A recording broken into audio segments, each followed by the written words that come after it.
Kryon, show me the way. Greetings, dearest ones, I am Kryon of Magnetic Service. I would like to speak about the timing of spirit. This is a topic we have addressed before, and it concerns those among you who are working on this dimensional shift and asking spirit, show me the way. Show me what I need to do now. There are always questions about how to live within your culture, how to do this, what to do next, and many of these questions are life-changing. Some of you are actually walking a path, and are beginning to depend more and more on messages that come literally and intuitively from spirit. So the timing of spirit is disappointing for many of you, and the reason, of course, is because you are human beings in 3D. What is it that many of you have learned since childhood, perhaps from your parents? That is, be prepared, have everything under control, as they say in this culture, have everything ready so you know what to do, when to do it, and there will be no surprises. Dear brothers and sisters, in reality spirit does not operate that way at all. And this can be not only a source of discomfort for many, but it often generates a great deal of anxiety when you pray for something, and nothing happens, and you pray again, and nothing happens. So let's speak once more about the timing of spirit. Beyond timing. What is happening in this, shall we say, shift, that could be affecting the situation? There was a book my partner had written. It's the only novel in the Kryon series. I gave him the story of Michael Thomas and the 7 angels. In this story, Michael had to navigate a divine landscape, and was given a map that was apparently useless.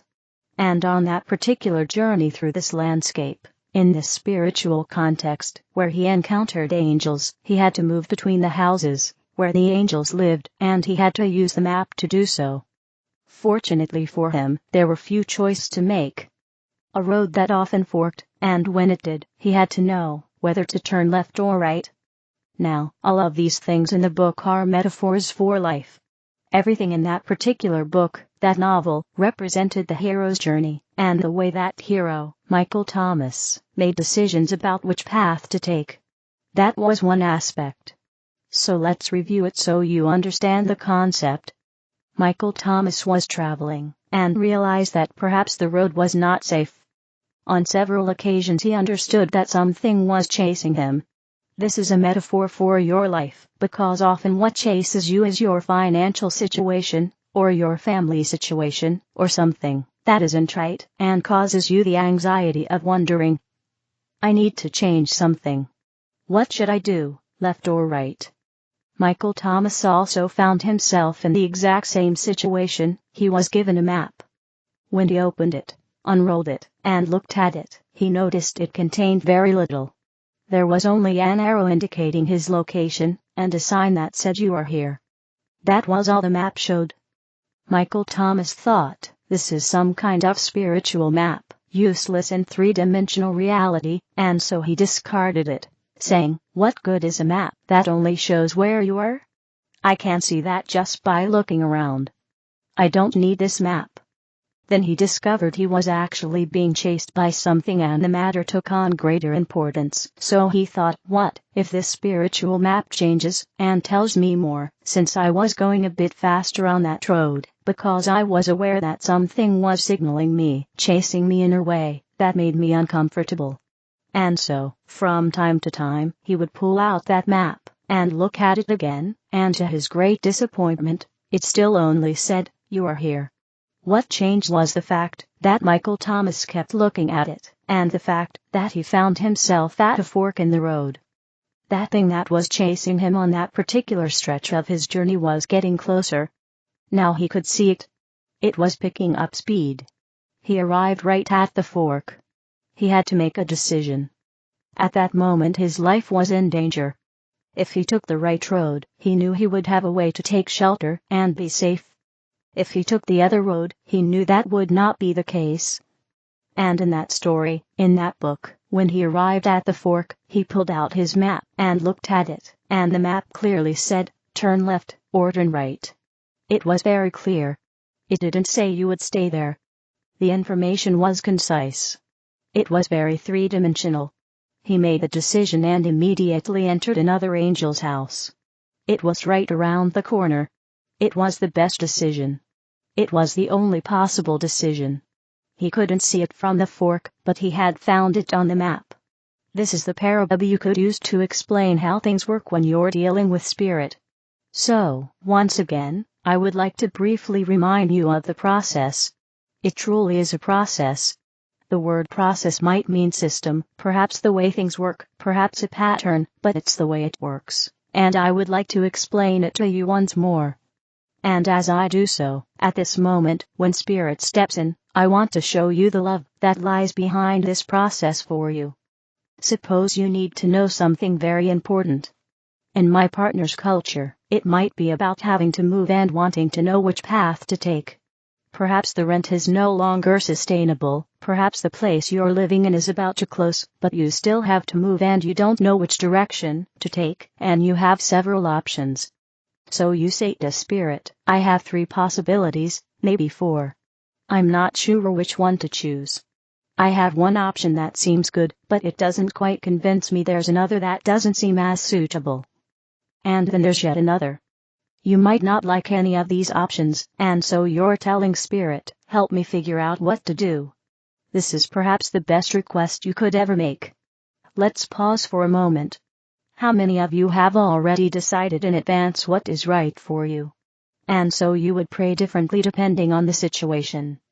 Suppose one of the options involves a friend, Sally, and you really want that option because it seems very appealing to you.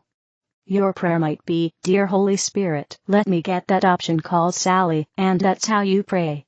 This is the path we want to take. This is the right one for me, I know it. Make it happen. I want to warn you about something now. What if that option isn't even remotely as good as another one you don't even know about yet? So, first thing, will you allow Spirit to give you something better than what you asked for? Will you allow Spirit to give you something better than what you asked for? That's a good question, isn't it? Dear Spirit, show me what to do. Let me know what I need to know. All of these things let that door swing wide open to anything, not just what you think you want. Sometimes this is very difficult for a human being. You want to be prepared to have everything under control. You say, this is where we need to go. Help me do it. Dear Spirit, I want to go there. Help me turn left. Will you allow Spirit to love you enough to guide you towards something better, or temporarily better, so that you can then reach another level? Would you accept that, yes or no? Let's say you do. Now you're moving forward, and you pray, Dear Spirit, show me what to do. Meanwhile, time is passing. Something is chasing you, time, because you have to be out by a certain time, or here by a certain time. You know what this culture imposes on you. There are deadlines you have to meet, imposed by your culture for various situations. And so now you're watching the deadline, time is passing. Dear Spirit, show me what to do, and you get nothing. This is where I want to show you, in this new energy, in this dimensional shift, that it will actually feel worse to you, because the timing becomes more acute. Let me explain what happens next. What you have is a heroic situation, a guide, you might say, that you call the creative source within you, the inner God, that is always aware of everything happening around you that you cannot see. What people do that you cannot see, what happens in terms of free will, that you cannot see. Spirit is not there to push people into doing what is best for you. Spirit is examining all the options, and waiting until the very last possible moment for you to find the best position. Do you understand? Here you are, time is running out, and almost at the last moment the intuition comes, go there. And you might say, that's not where I wanted to go. It's not Sally. It's Joe. I didn't want Joe. I wanted Sally. And Spirit says Joe. Do you have the wisdom to go to Joe, or will you go to Sally anyway? This too is a test of humanity, that of what we think we know, but actually don't know. So you go to Joe and say, it's not what I wanted, but here it is. And Joe arrives, and says, did you know that in the last 2 hours something changed, and I have something wonderful for you? And this person has done this, and that, and it costs less, and all of this, and you move, and say, thank you, Spirit, How did you know? How is this possible? This is how you allow spirit to connect with the field in a way never seen before. You are so connected. This is what I wanted to tell you. This is the timing of spirit. Do you allow yourself to be loved that much? Think about it. And so it is. Partial lunar eclipse in Pisces full moon update. Dearest ones, we are at the most significant threshold of change on our planetary timeline. This is the moment to turn inward in communion with our unified self, to gain absolute clarity on the direction we are taking, and to make the necessary changes to our frequency if what we are shaping is not aligned with our soul's desires. As we stand close to the eclipse, which will be aligned with the North Node, we are invited not to sink into the past, but to build an anchor for the future, an invitation to bring divine order into spiritual chaos, and to create solid structures for the new earth we are building within ourselves. This process begins with modifying our DNA through conscious mental and emotional reprogramming, changing habits through intentional and neutral self-observation, freeing ourselves from old attachments, and giving our cellular memory time to adapt to the new instructions we are creating for it. This is the moment to detach from every distraction and external interpretation, realigning with our divine sources, to receive guidance on what we are truly witnessing. How we can adapt to our new frequency, our new dimensional home, and above all our relationships, particularly how we can seek to understand others, because we cannot control them, nor make them understand where we are, but we can be the ones to possess a higher understanding, because we are the ones enacting change. The Pisces eclipse reflects the inner process that our planet, and many of us, are going through or have already gone through. We have transcended our old three-dimensional body. We are transfiguring our DNA into our authentic illuminated divine blueprint, restoring our soul and monadic memories, and we are heading toward the creation of a new earth in the way we perceive it. An entire planetary cycle has ended, and in a sense our old self has also come to an end with it. As always happens when we close a personal cycle, we may feel overwhelmed, especially us Pisces. Our emotional body becomes a sponge during this period, absorbing the emotional density of the collective and our inner processes, as we are releasing years of self-sacrifice, feminine repression, painful personal timelines not only in our present individualized self, but simultaneously, as many of you are responsible for the evolution of your own monad, experiencing everything, in all timelines, in all dimensions, that you must unify to become who you are. To support the physical release process we are experiencing, it is essential to detoxify not only physically, but also mentally, transforming negative thoughts into positive ones, thus facilitating the reprogramming of our DNA and cells. Drinking pure water to drain toxins released by the lymphatic system is equally crucial, as is placing bare feet on the earth to discharge excess electromagnetic energy, protect our frequency, establish healthy boundaries, and allow our body the deep rest it needs to complete this DNA transfiguration. This partial lunar eclipse in Pisces is the last lunar eclipse with this release frequency until March 20, 2034, and more importantly, it is the deepest partial eclipse we will experience in this series until 2044, when the cycle will finally transform into a total eclipse. It arrives demanding absolute and radical honesty, dissolving illusions, and burying what is already dead within us so that we can make a leap toward the new. This cosmic event activates the sacred Pisces-Virgo axis, the supreme bridge between heaven and earth. The moon in Pisces whispers to us to surrender, to trust the void, to dissolve our limits, because it is with Pisces that we rediscover our intuitive and compassionate nature, transcending the ego, and ultimately evolving as a species, moving from separation to unity. Pisces asks us to liberate ourselves and to do what our souls call us to realize and be in this moment.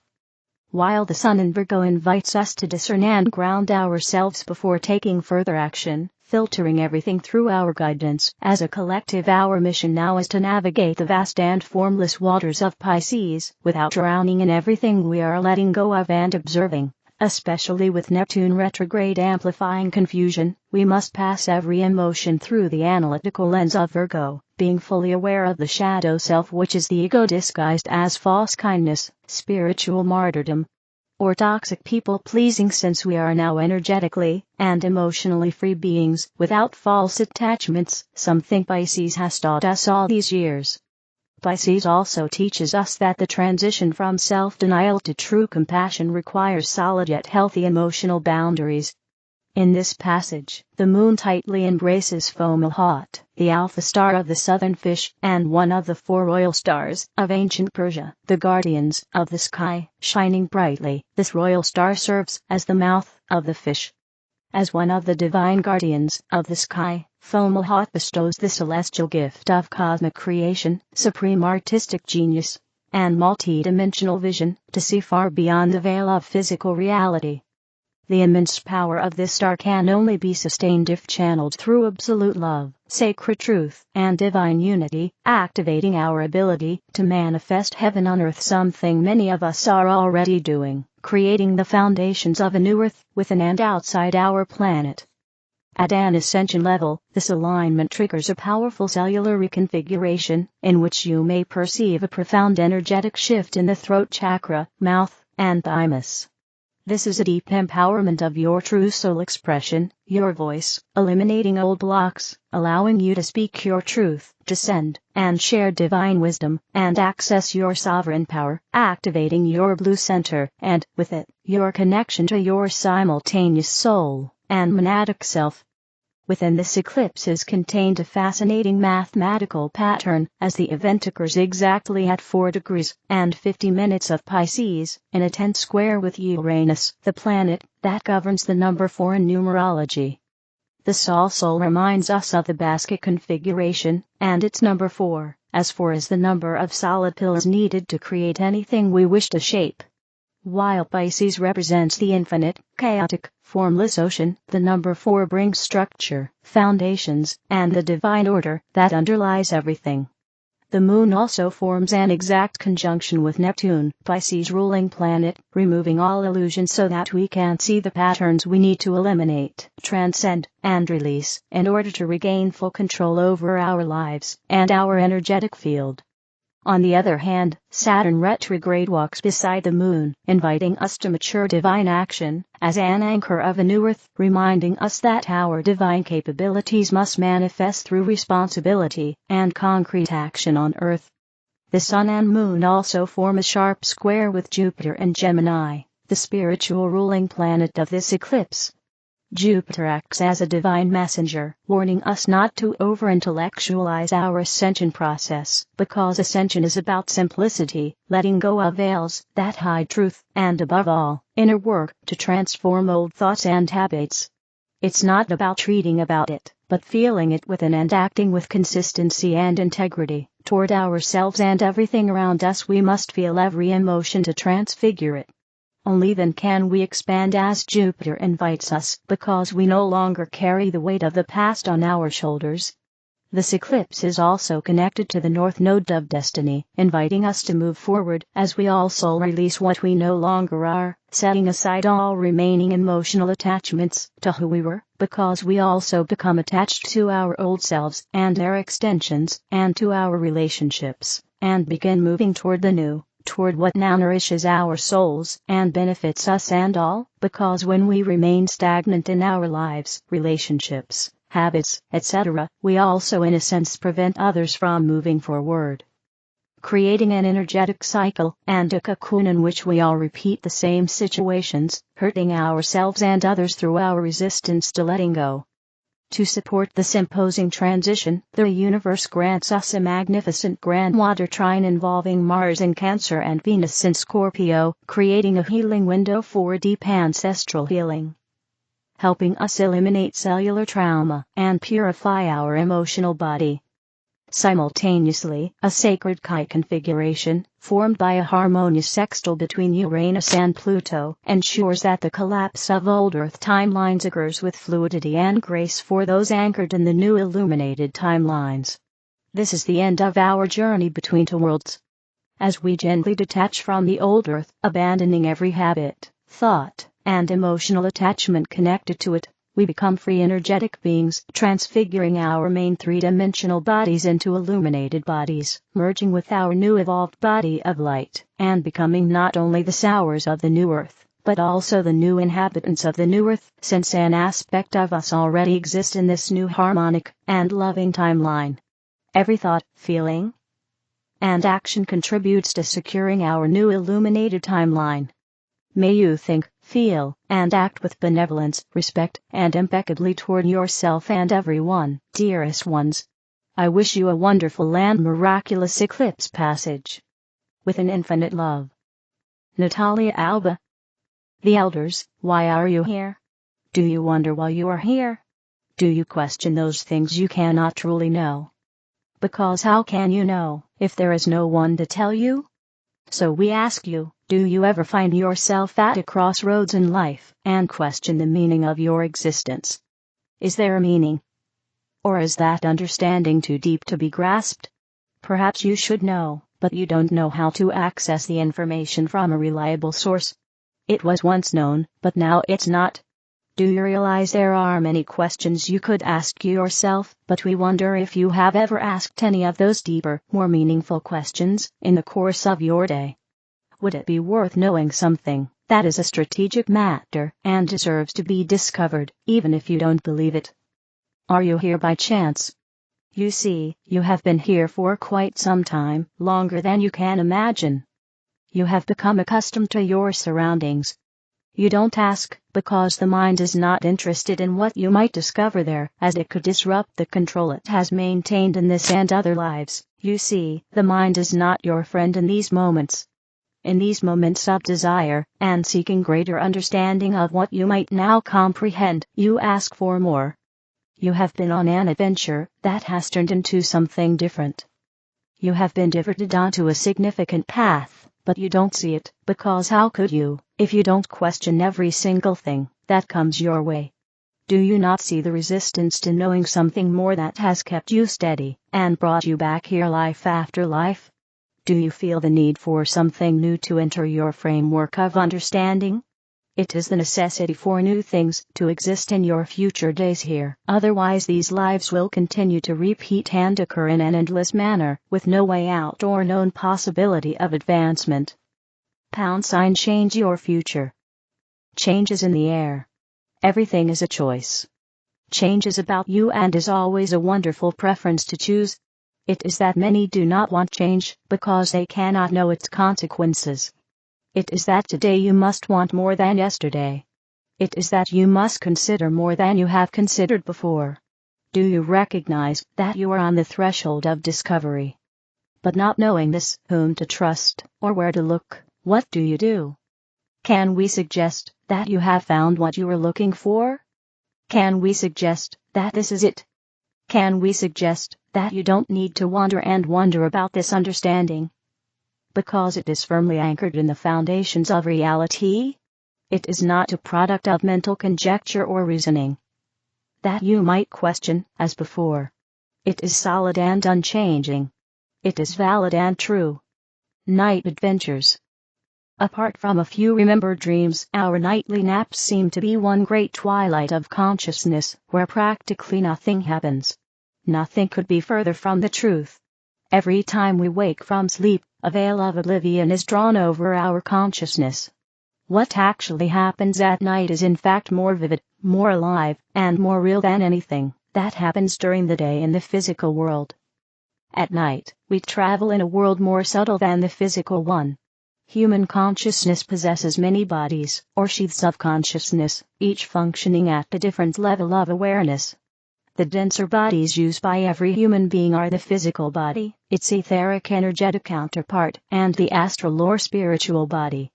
The less dense ones begin with the body of the soul, which is a non-physical field of consciousness that exists beyond the limits of time and space, and from there it ascends along the frequency scale of consciousness. To understand where these bodies fit into the great scale of universal consciousness, one must realize that there are 9 layers of density of consciousness. Some refer to the different layers of density as dimensions. As physical beings, we currently exist in the third density, and are in the process of transitioning to the fourth density. The fourth density has traditionally been the home of the spiritual realms. It will still be so after the completion of the passage to a higher consciousness, but the spiritual realms will shift to higher substrata within the fourth density as the physical realm settles in. The spiritual realms are referred to in the plural because there are many sub-levels of consciousness within the fourth density. The spiritual or astral realms are also known as the afterlife. They range from the lower astral realms through the densely populated intermediate realms up to the higher astral realms or heavens. When, as all of us will sooner or later, you leave the physical world, you will find yourself in the spiritual realm corresponding to your normal frequency of consciousness. If you have unresolved issues, they will hinder you somewhat until you have processed them through a process of integration. The entire experience of the afterlife is dedicated to integrating any problems of separation generated during earthly life. If, for example, a person has polarized against someone, coming to hate them, they will learn to see the situation from a higher perspective, and heal that problem of separation through forgiveness of themselves and the other person. Then, as the healing of each issue occurs, their consciousness rises to higher levels in the spiritual world. The 3D mentality, the physical world of third density, is separative in nature, while 4D, the spiritual world of fourth density, is integrative in nature, that is, healing. 3D resonates with the human solar plexus energy center, with its mental development and competitive nature, while 4D resonates with the heart. The highest aspect of heart consciousness represents the first stage of spiritual awareness. It is here that, as a principle, the common good is recognized as more important than immediate benefit to oneself. This leads to a sense of service, whereby the person desires to contribute so that the best is available to all. This is the foundation of a world based on mutual support rather than competition. In such a world, there is truly more for everyone, much more, because the energy that was previously spent competing with others is now channeled into productive work. At night, when you release awareness of your physical body, it's not because your brain shuts down for the night. It's because your attention shifts to your spiritual body. Your spiritual body rises from your physical body and prepares to begin your nightly adventures. In the second part of this article, we will journey into the spirit world and see what options you have for experiencing the best night adventures. We will also discuss how to develop a better ability to remember dreams so you can relive those adventures. Tunia, 5 Types of Loneliness. Dearest brothers and sisters, this is Tunia speaking. I love you so very much. I am so happy to be able to speak with you all again. How are you? Thank you, Medium, for this opportunity. Today I would like to briefly share the following. When humans on Earth feel lonely, they typically immediately conclude that they need to spend time with their partner or a friend. Certainly, that can be the case.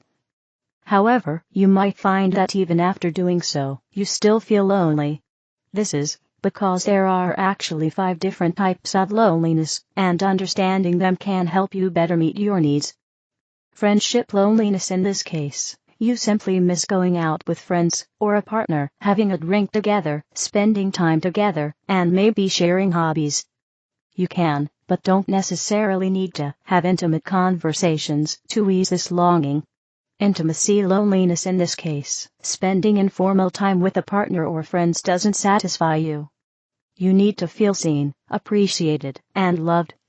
Stereotypically, in this situation, women desire emotionally intimate conversation and feel fulfilled. Men, on the other hand, desire sex and feel fulfilled. Obviously, this doesn't apply to all men and all women. However, keep in mind that it's possible your partner desires or needs to resolve this intimacy loneliness in a different way than you do, and that doesn't mean there's something wrong with them. Community loneliness. In this case, you feel lonely because you're not part of a solid, cohesive community where people know each other and help one another. Being part of such a community is a need that many people feel. It's not possible to fully satisfy this need with good intimacy with a partner and regularly seeing friends. Self-connection loneliness. This is the desire to see, love, and accept yourself. In this case, the solution is not talking to other people, but looking within. Existential loneliness. In this case, you feel lonely because you don't have direction or purpose in life, or because a loved one has just passed away, or because you haven't yet emotionally processed the fact that one day you will die/pass on. Yes, sometimes even this is perceived as loneliness. What can help in these cases is spirituality, philosophy, or artistic activity. I hope this was helpful. May every need of yours be met. It's terrible that even meeting one's basic needs on Earth is so difficult, but the energies are rising. Even if it may seem right now that everyone is going crazy, things are actually slowly moving in the right direction. Simply, everything that has been repressed is slowly coming to light. Which is not a pretty sight, but it is a step forward. With love. Your star sister, Tunia. From the 9th dimension. From the 9th dimension, we have a wonderful view of all of you, and we see you as more powerful than you believe yourselves to be. One of the ways we help you is by reminding you how powerful you are, and one of the ways we do this is by reminding you who you are. We could say that we operate at a frequency closer to the frequency of Source, and therefore we remind you that you too have access to this frequency. We remind you of this both energetically and in words, and this is significant. It is more significant than many of you think. It is more important for you to know who and what you truly are than to have any other information, including information about your true history, extraterrestrials, and everything that seems mysterious to you here on Earth. Remembering who you are is something you then want to translate into thoughts, words, and actions. It's one thing to know it, another to live it. And sometimes we help you remember how to live on Earth as a being who understands their true divine nature. By living this way, you also see others through the eyes of Source, and seeing others through the eyes of Source is very important. We know that ultimately you wish to see all of your fellow humans as other aspects of Source energy, of God, of the One, of the primordial Creator, whatever term you use to describe the being responsible for all of this. We also know that the other humans you share planet Earth with often make it very difficult for you to see them as divine beings of light and love, and this is because they have forgotten who they truly are. If they knew who they are, and truly are, they would not feel the need to speak and act in ways that you find deplorable. They make it harder for you to be who you truly are in response to them, but this is your task. And by doing this work, you can live a better life, and you can show others how to do it, reminding them who they truly are, even if they don't believe you. You can still see them for who they really are, even if they refuse to accept it for themselves. Again, the situation is a bit complex, and presents a challenge, but it is a challenge you chose. It is truly the greatest challenge you face, and if every morning upon waking you set the intention to see everyone, including yourself, as beings of Source energy, we know your day would be much better. It is by remaining in this awareness that you will ascend.